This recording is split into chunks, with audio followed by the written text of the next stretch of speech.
Hold on. Why is it oh man, Anand? Okay, so I was expecting this question from you. So, what is the problem?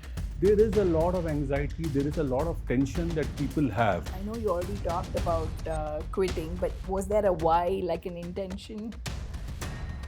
You have to make a start. So this is a beginning, this is a start. Only those who are destined to read the Gita will read the Gita. So, for the essence of Gita, what are the specific learnings that we can learn and which you have learned specifically and you're practicing in your day-to-day life? Can you elaborate? So you should take up this opportunity and read the Gita.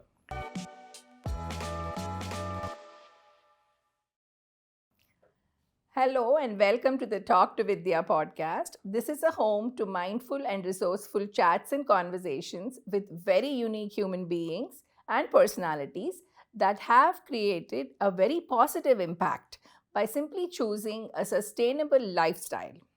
If you like the kind of conversations that we have here and the topics we choose, please subscribe. So today's episode is titled as Oh Man, Read the Gita. So we are here actually with VAC, as I call him. His name is V. Anand Kumar, and he is the man of the moment. And he is insisting that I say that he is the compiler of this book, Oh Man, Read the Gita. I have worked for Anand and remember that he was a very, very empowering leader who showed through his right action and not just his instructions, which is what Gita and Lord Krishna is about, right? So, welcome Anand, welcome to our podcast. Thank you.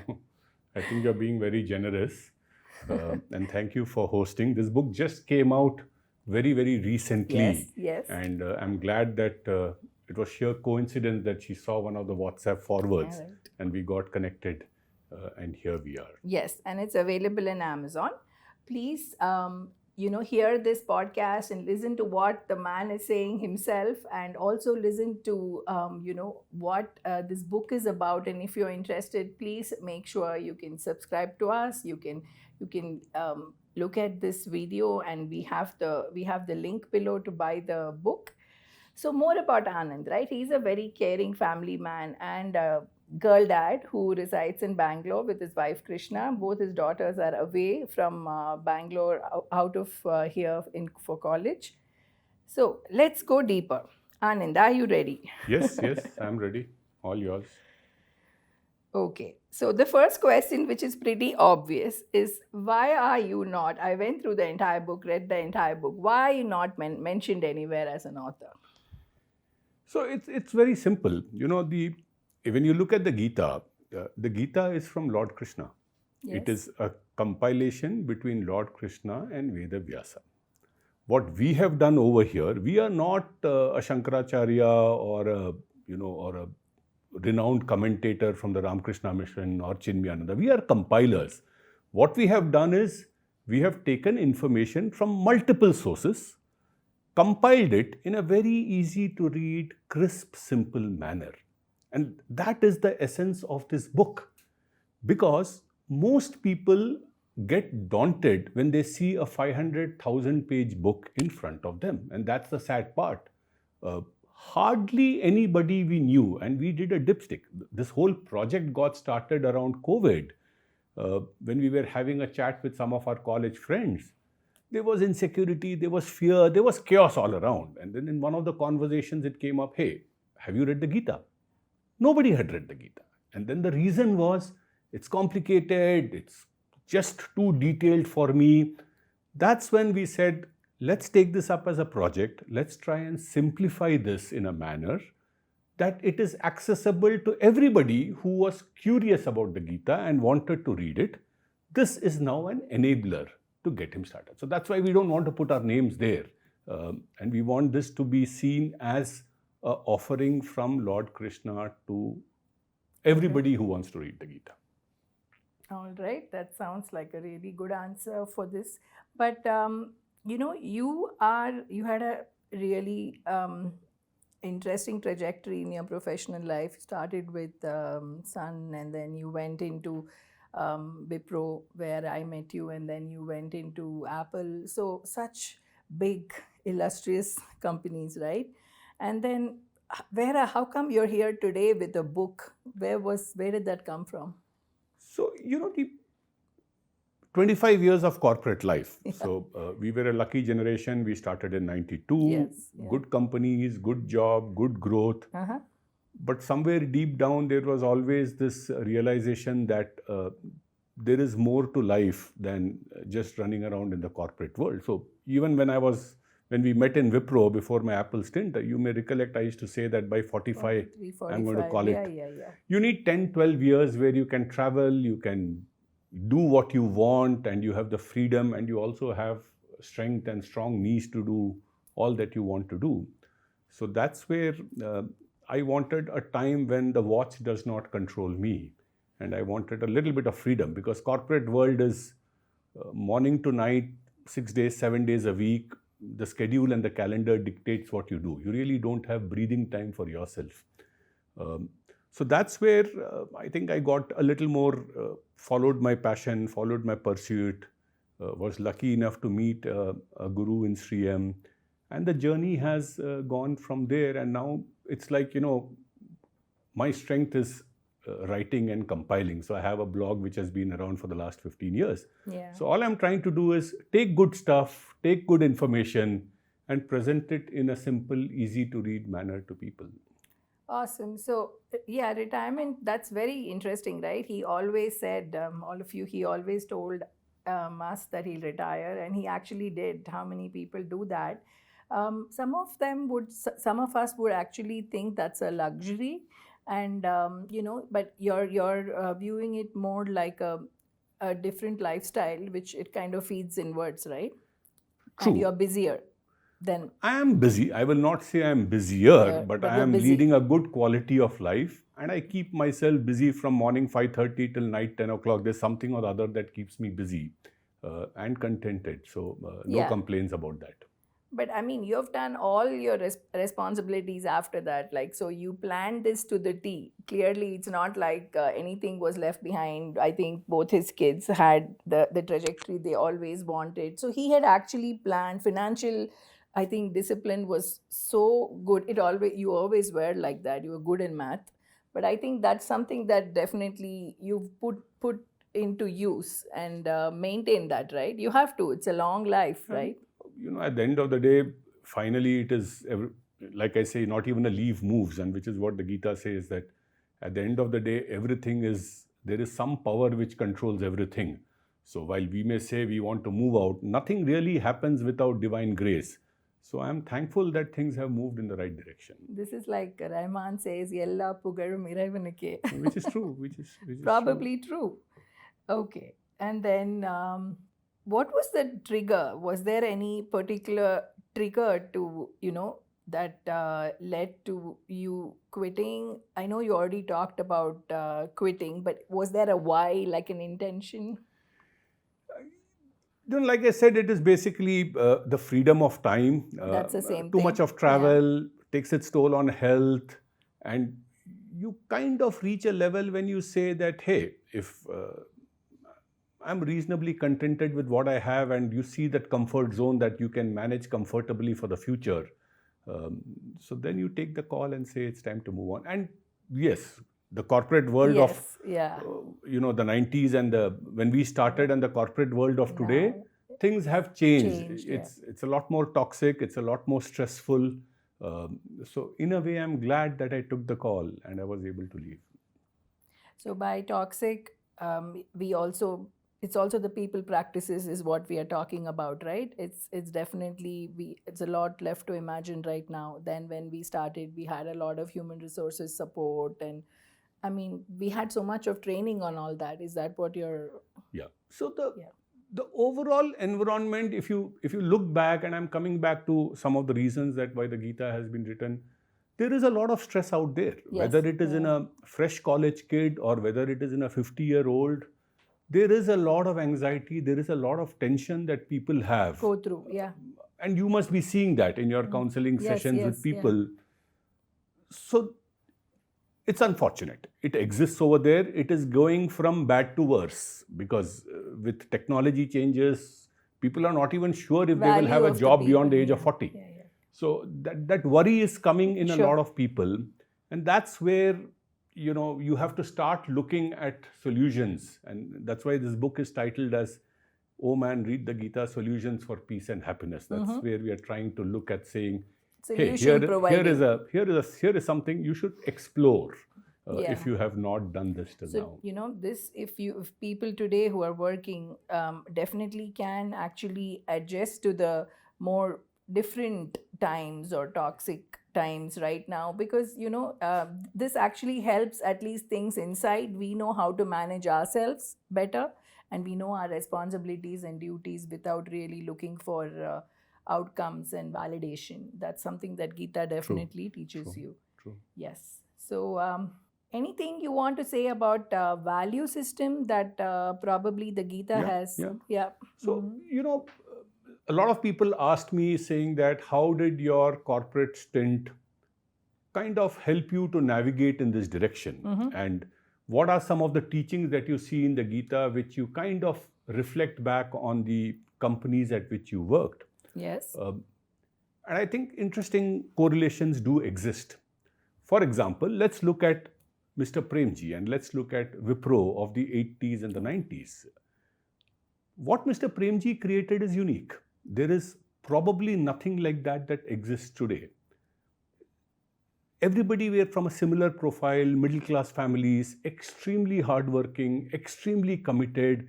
People at the age of 28, 29, 30 were regional managers, general managers, highly empowered. And most important, the belief and the value system. So Premji used to invest time telling everybody what it takes to be a Wiproite.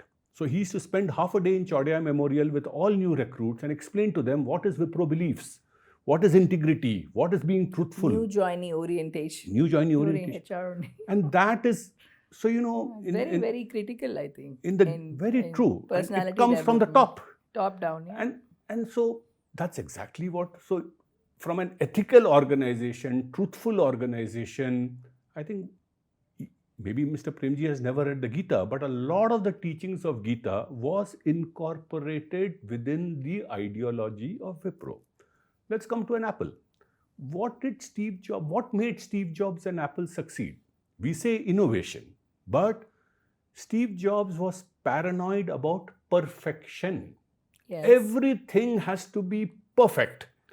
And he was so confident that he and his team could come up with something that was perfect. They never did market research or testing.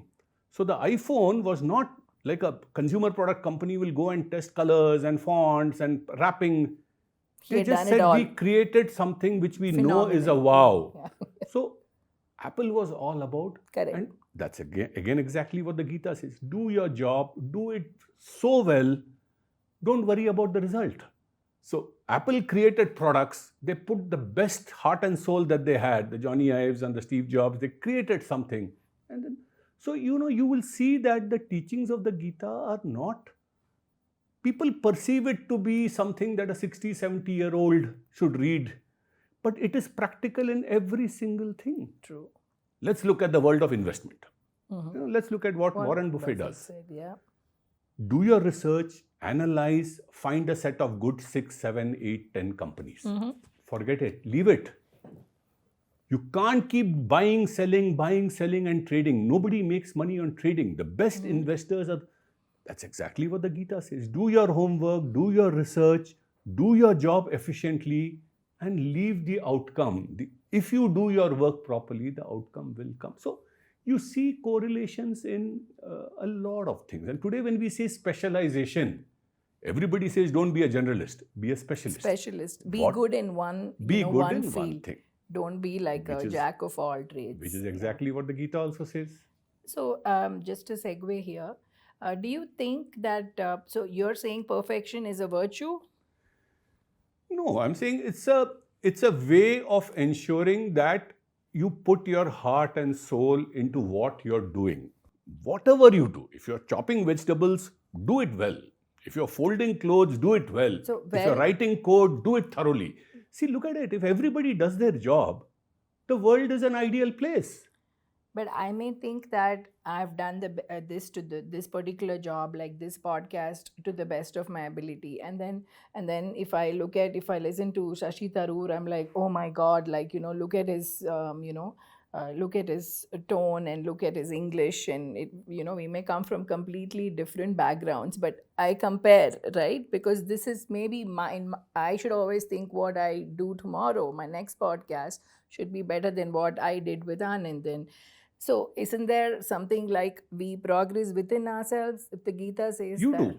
So once you've done your best and then you feel that there is scope, like you're Okay. saying, you're comparing yourself with the best in class. Yes, yeah. And then you're saying there's an opportunity for improvement. Yeah, So that yeah. is so that's what they say. Once you do your work, there's always scope for improvement. And that's a good humility quality to say that I'm going to try and improve myself on where I am. And also, when I read the book, I think somewhere, maybe it was in the essay, that it's Krishna also says to Arjuna at some point that you get up and do your job. A lot of even the outcome of the war is already pre-decided by me, right? Yeah. So yeah. that means a lot of outcomes in our life is pre-decided.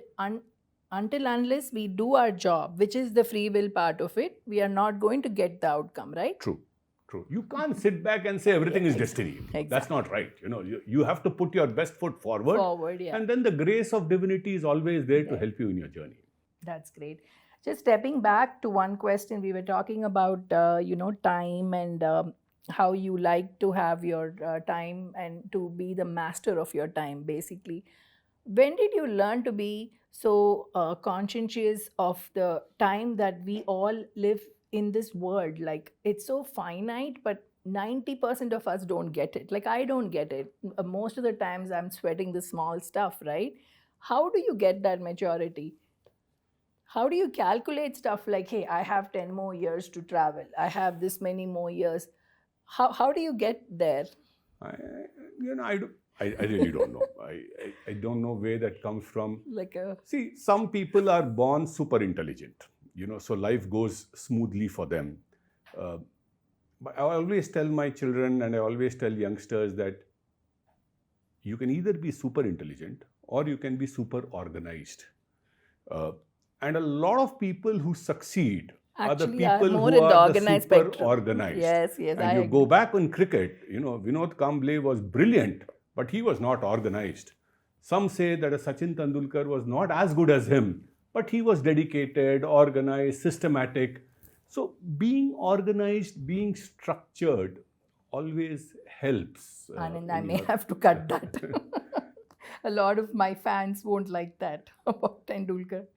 Okay, that's a good point though. Even things like emotional control, when you talk about cricket, right? That's another thing. Ability is there, but the emotional control of an MSD, right? I mean, he's such a thala. He's like so in control of everything. He doesn't really celebrate the wins, neither does he get worked up about the losses. There is always that even keel behavior, which makes you feel that nothing is really in your hands. It's a game of cricket I played, So good you brought up Dhoni. The Gita has a very interesting concept.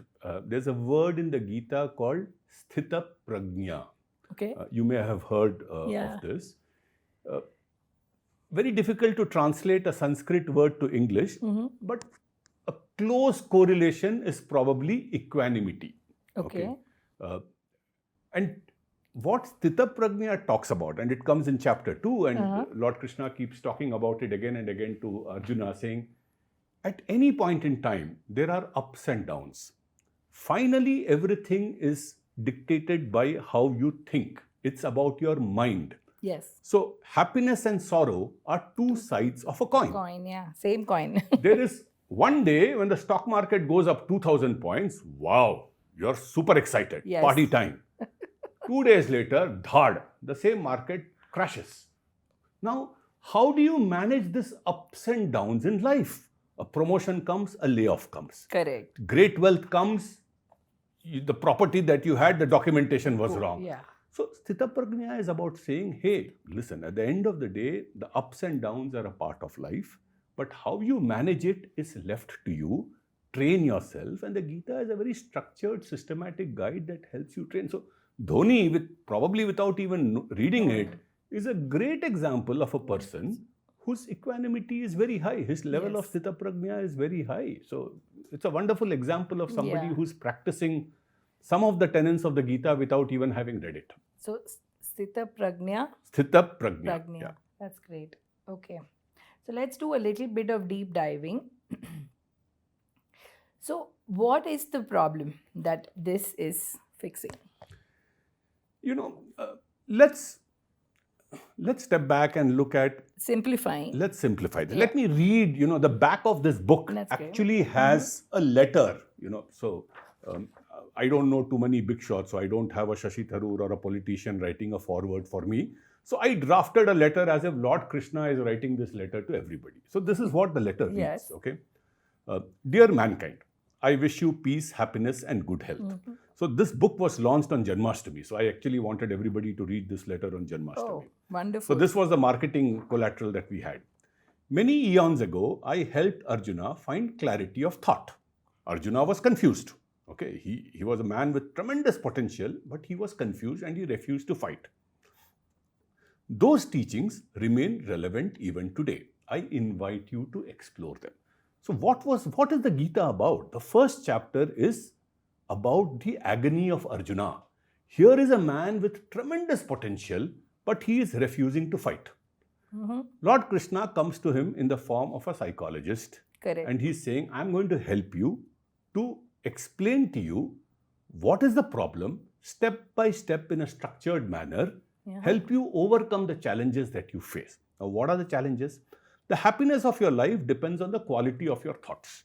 You can be happy or you can be sad. A kid in a village is very happy with a catapult as a toy. A kid in Bangalore is not happy with an iPad and the latest geeky toy that he has. So it's a quality of your thought.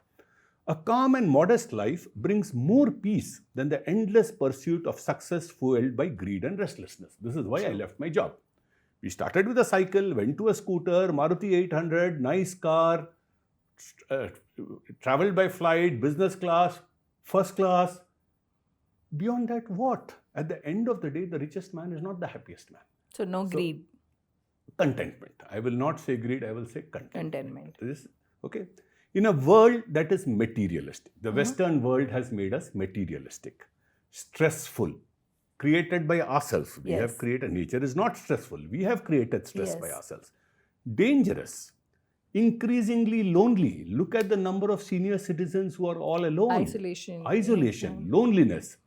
The only pillar you can hold on to solace is truth. The ultimate truth. Okay. So Gita reveals to you the ultimate truth. It can be the panacea for all your problems. So consider the Gita as a self-help book. If you go to a bookshop, if you go to a library, all the books that are there in the self-help section, I assure you the teachings over there will mirror back to the Gita. There is nothing that is there in the Gita which is not there in the self-help books that you find over there.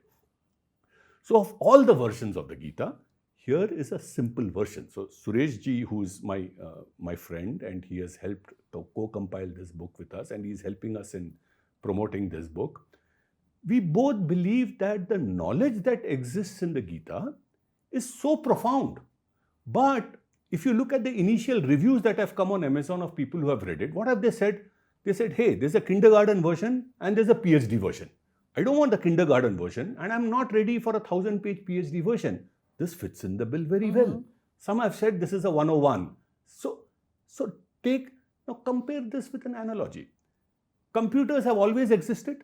60s, 70s, we had mainframes, convex, supercomputer, Sequent, NCR, all that existed. When did computers really take off?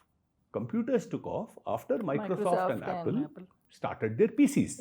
And then when the smartphone came, open source. So you have to the computer is the same. There's an operating system, there's a CPU, there's a motherboard, there's a screen. Things did not change. But now the PC is something which every individual can use versus a mainframe which only a select few could use. So we are trying to say this Gita is basically the same thing. We have now simplified it. You can read it on a flight from Bangalore to Delhi. It's so easy. It's put together and we have not missed out any of the information that exists over there. It's all in there, but it's condensed in that It's 192 condensed. pages. So once you've read this, Yes. you may say, okay, now I want to read the next book. Then go and read The Scripture of Mankind by Swami Tapasyananda. It's a great book where you have a lot more of details, and we have Yes. drawn a lot of information from that book over here. So there is enough and more information out there if you are excited about it. But the knowledge that is there is just vast, and you have to make a start. So this is a beginning. This is a start that you can make. So, for the essence of Gita, what are the specific learnings that that we can learn, and which you have learned specifically and you're practicing in your day-to-day life? Can you elaborate? See, there's so much, okay? But let me try and see if I can go with the flow from the first few chapters. So the first chapter itself, the point comes up at what are the three biggest challenges that humanity faces in a journey towards happiness and peace. And Lord Krishna explains this beautifully. Three things that are your obstacles. First is anger, greed, and lust. So these are the three obstacles in the path of every human being towards, and you look back, most of the challenges we see is these three only. And what is the solution for this? So the solution is very simple. The first solution is control of your senses. At the end of the day, we become a slave to our senses, so we lose control of our senses. So step by step, inch by inch, make a conscious decision to have some control over your senses. Right. The second step is moderation. Moderation means at the end of the day, linked to that Sthita Prajna we said, don't go to an extreme. Don't deny yourself. Don't tell yourself that, okay, from tomorrow I'm not going to be eating. But do a mix, live a life of, Lord Krishna repeatedly says in the Gita, this is not meant for someone who is feasting or fasting. This is someone who is on a path of moderation. So moderation is an important journey or an important point to follow. And the third and the most important point is the desire for progress on this path. At the end of the day, whatever you read, whatever lectures you listen to, you have to make a conscious decision and tell yourself, hey, I want to make a few steps forward. So this is the first key learning that comes, the problem and the solution. The second key learning that comes, which is there in the second chapter, where he repeatedly explains to him, listen, you are not the body. The body is all short term. The body is perishable. There is divinity which is there within every individual. There is a spark of the divinity. You call it Atman, Brahman, consciousness, God, whatever. But that is imperishable. Now, this is a very profound statement because almost everybody lives their life thinking that you are the body. And he links this up to a chapter later where he says, why are you scared of death? Because the true you, the true self, which is that spark of divinity, is not dying. It's just that the body came and the body went. So he links this up. You look at the Gita, there is a solution for everything. He talks about breathing, he talks about pranayama. There's a chapter on the gunas where he talks about sattva, rajas, and tamas. And he says how to be a better individual, you have to increase your sattva quotient. Not only that, he says what is the type of food you should eat to increase your sattva quotient. So it's a practical guide to life. You think of any aspect of life, it's talked about everything. So read the book, and you have read the book, and most of the points that I've talked about, you would have got a feel of it.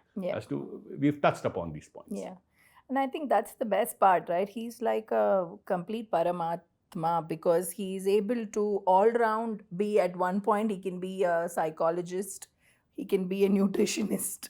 He can tell you at different points what is the right action. That's the karma. You need to take that action. You always have to be on action mode. Correct. So I think what really rang true to me was that what is counseling, right? Counseling is just a therapeutic practice. We do therapy. That's what we do, and we do unbiased listening. It's an act of listening.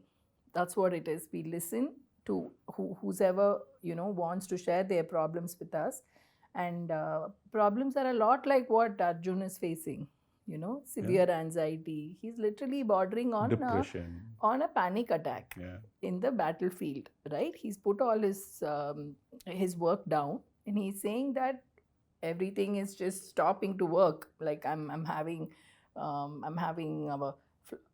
palpitations. I'm having, what is that? That is the panic attack. So I think um, what Krishna is trying to tell him is, you just have a detached set mindset and just do your job. Everything else, leave it. That's exactly what we do as counselors, and our team, or any therapist for that matter. That's what we do. We are unbiased. We listen, and we also gauge their emotional state. That's what Krishna does too. I think he's able to where Arjuna is coming from, right? So, and then what do? We make the best recommendation. We don't go and tell them this is what you need to do, or drag them to do something, or have instructions and actually write a prescription. We don't do all those things. We just advise that these are some things you can do, and this is what is going to give you the outcome that you want. Help them realize what they want, finally the outcome. So I think that part is very parallel to, yeah. And beautiful, what you just said, the last chapter. So he spent so much time with him on the battlefield. He's gone through 18, the knowledge that has propagated on 18 chapters. Each chapter is called a yoga or a direction or a path. And then in the last chapter, he tells him, now you decide. I have given you all this information. You decide what you want to do. Are you convinced with the arguments that I have given you? Do you agree with what I have said? It's your call.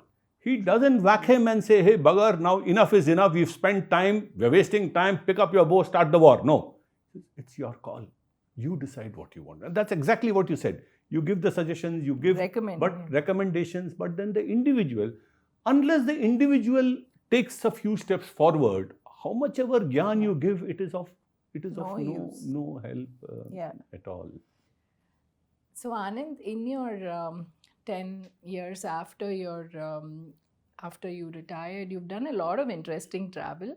I would like to know what has been your most favorite, or what was something you want to share with us. So, I've traveled extensively. From Mount Kailash to Rameshwaram, you name it. Ancient temples, beautiful places. It's a long list, but if I really have to pick one, last year when I went to Badrinath, Badrinath is a beautiful area, but just off Badrinath, there is a small trek towards the Nilkant Parvat. So this is about 10 minutes from Badrinath. Badrinath is a crowded city, so you step out of Badrinath, and as you walk towards the Nilkant Parvat, it's a small trek to Charan Paduka, which they say is the place where Lord Vishnu first alighted on earth. So there is a huge imprint on the rock of Lord Vishnu. So we went beyond Charan Paduka. So in front you see this beautiful snow-clad Nilkant Parvat.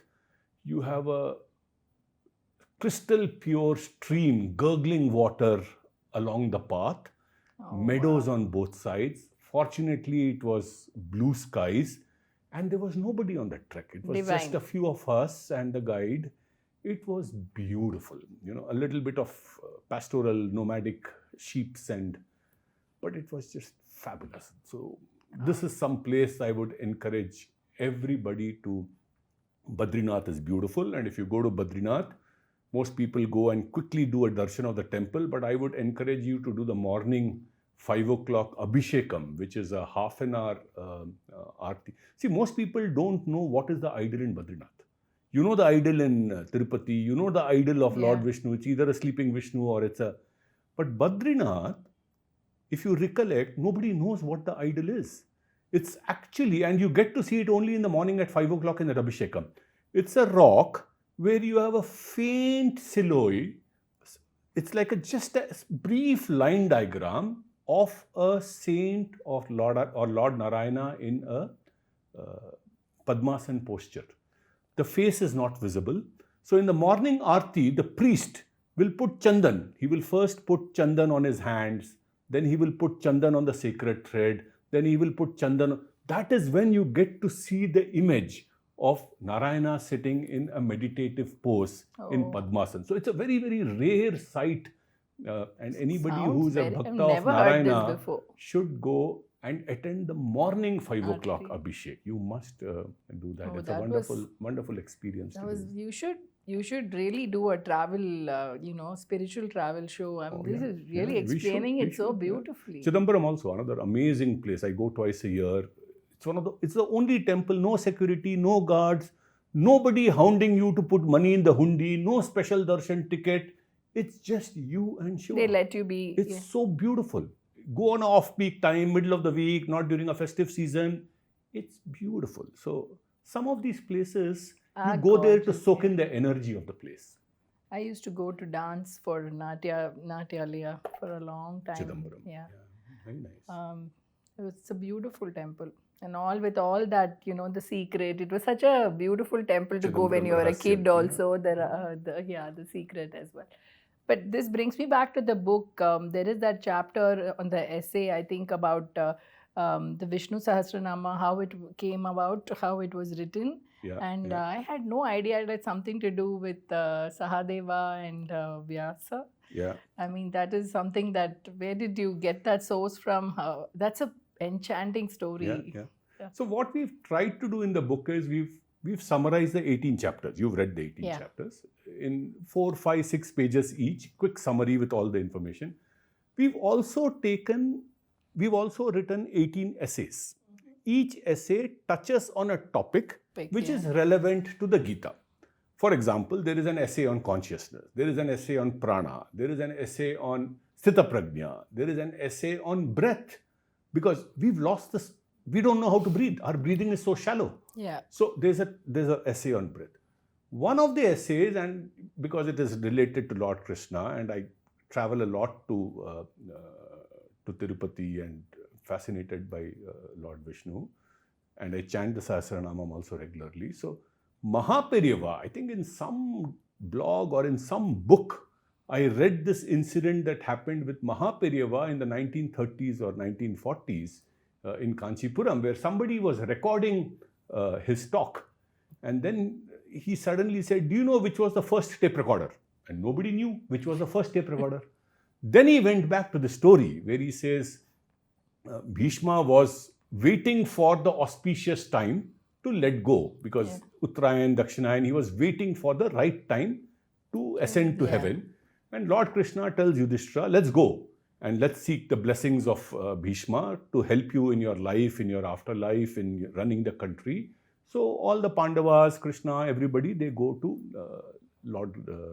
to meet Bhishma, who is in the battlefield on the bed of arrows. And so Yudhishthira asks him, tell me who's the greatest, tell me which is the best way to rule the country. So he asks him 5 or 6 questions.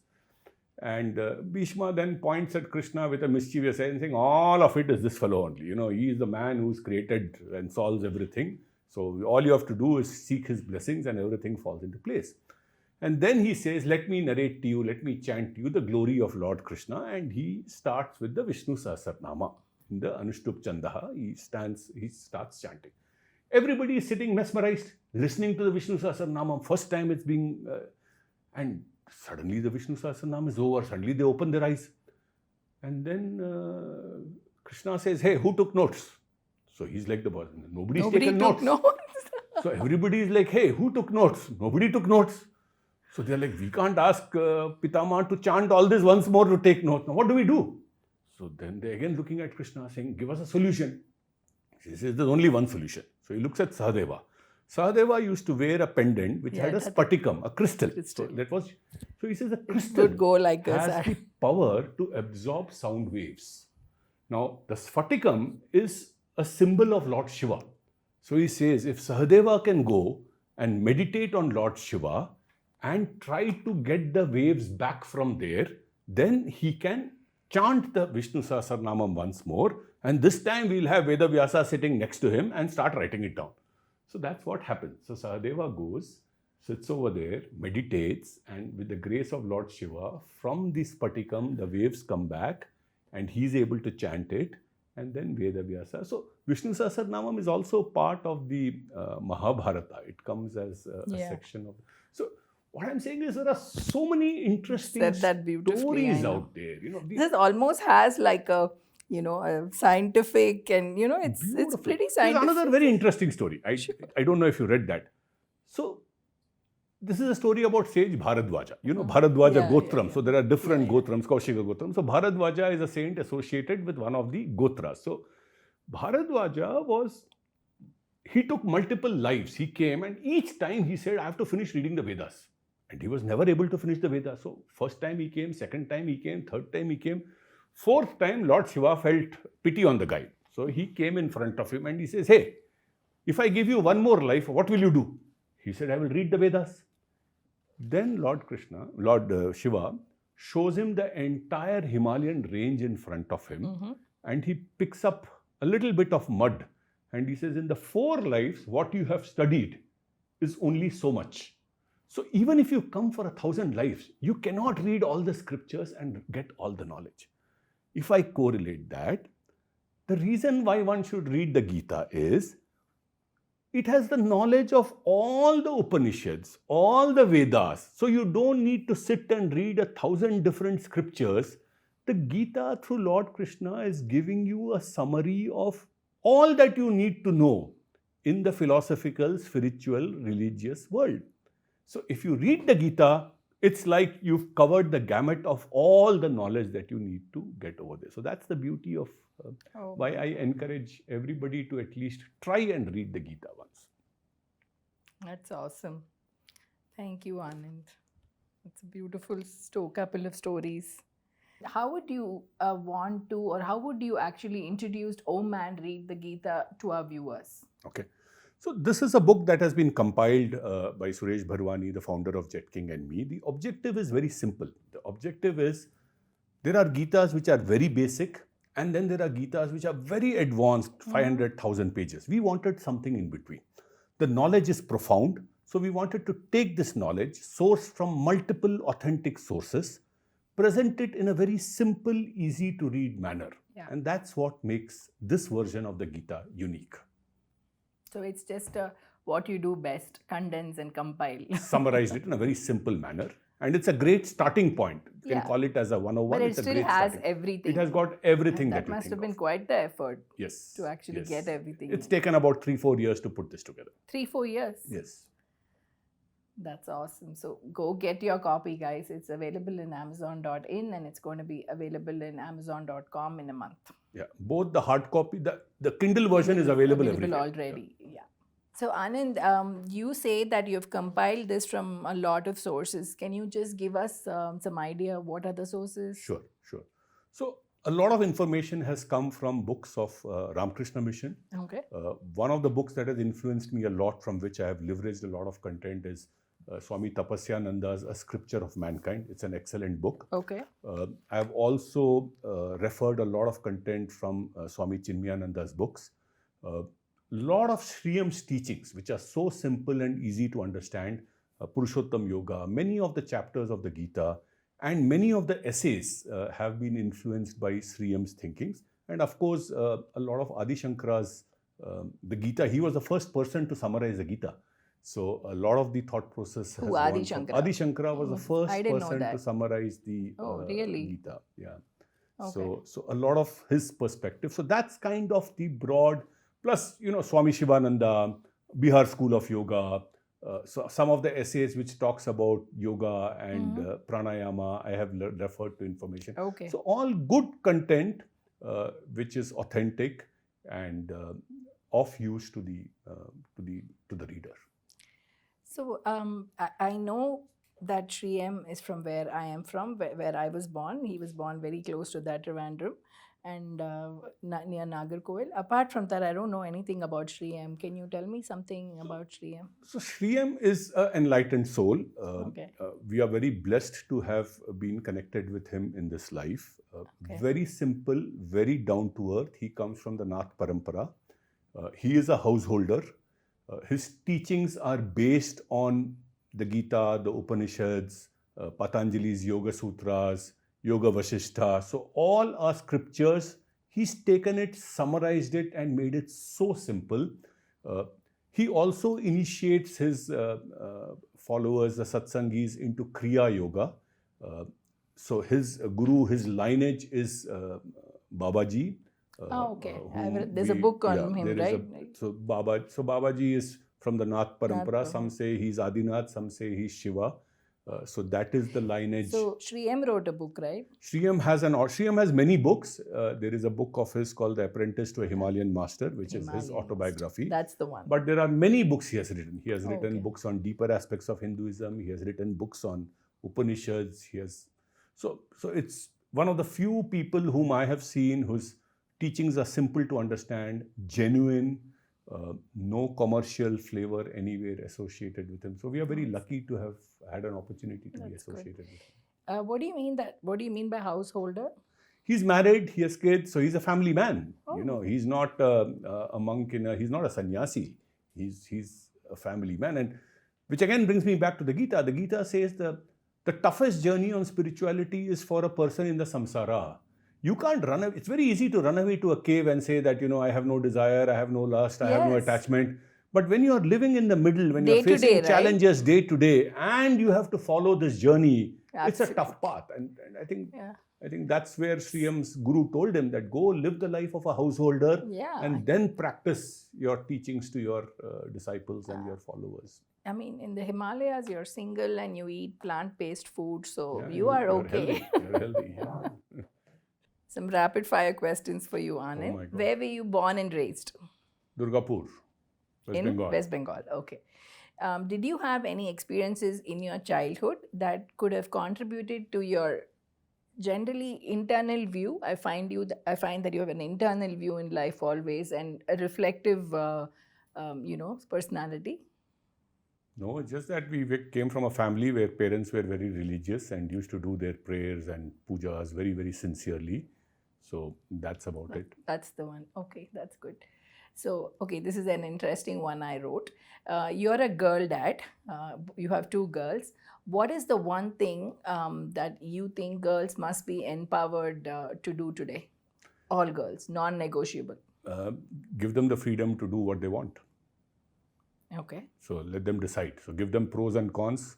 Don't force them to say do this, do that. So, don't say do physics, do chemistry. Tell them you decide what you want to do. Let them take the decision at an early age so that going forward, they know that at each point in life, there is a fork and I have to take a decision on my own. So empower them to take their own decisions in life. Okay, great.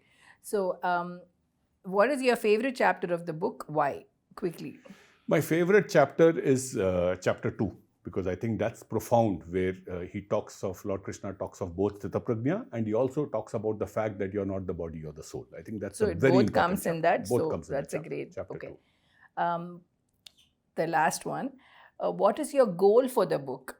And oh man, read the Gita. What is the goal for this book for you? So Sureshji and me talked about it. We said, at the end of the day, we are not doing this as a commercial venture. We are investing money. Whatever profits come from there will go back to the source from where we have. Okay. So, either it is the Satsang Foundation, Sri M Stocks, Ramakrishna Mission, Chinmaya Mission. A lot of inputs have come from Adi Shankara's perspective, so the Shankara Matas. We want to reach out to people like you and me, the common man who knows about the Gita, who has somewhere felt that I should read it, but has never got started. So we are telling ourselves in the first year, can we get to 10,000 people? In a country of, a billion plus, 1.4 billion people, can we get to 10,000? What percentage is that point? 0.00001%. So 10,000 people. Start. And the way it goes is you read it. We don't have marketing budgets. You read it, you like it. You tell your friend. If your friend likes it, and I'm a strong believer that if the content is good, people will recommend the book. So if you feel that it helped you, you tell it to your friend tells it to somebody, and then slowly, we are confident that that's the way to go. We would, maybe it's a little too heavy for a student. I would love college students to read it. But I think at this point, most of the target audience is going to be people between the 40s and the 60s. At least let's bring it down from the 70s to the 40 to 60 level. I'm sure some college students, some people in their 20s and 30s may read it because they go through a lot of stress. But I'll be very happy if they do, but I'm not sure if they will. Thank you. Thank you so much. I think this is a wonderful episode. We are kind of coming to the end of it. Everyone, hope you enjoyed talking to Anand and also learning about the book. So again, the book is Oh Man, Read the Gita is the title. It's available in amazon.in. The link is right below, and you can get it off in India. Is it available worldwide? The Kindle version is available worldwide. The print version should be there in a month's time. But as of now, you have the ebook version available. I have already a lot of people asking for it in the US and stuff. So yes, so please get a copy, and we would love to know what you thought of the episode and his readings and what he thought of the Gita. This is such a stress buster. I read it, and I think it really made me feel that there is a higher power that's looking out for us, and I want all of you to feel that way. So please get a copy of the book, and hope you enjoyed the show. Thank you.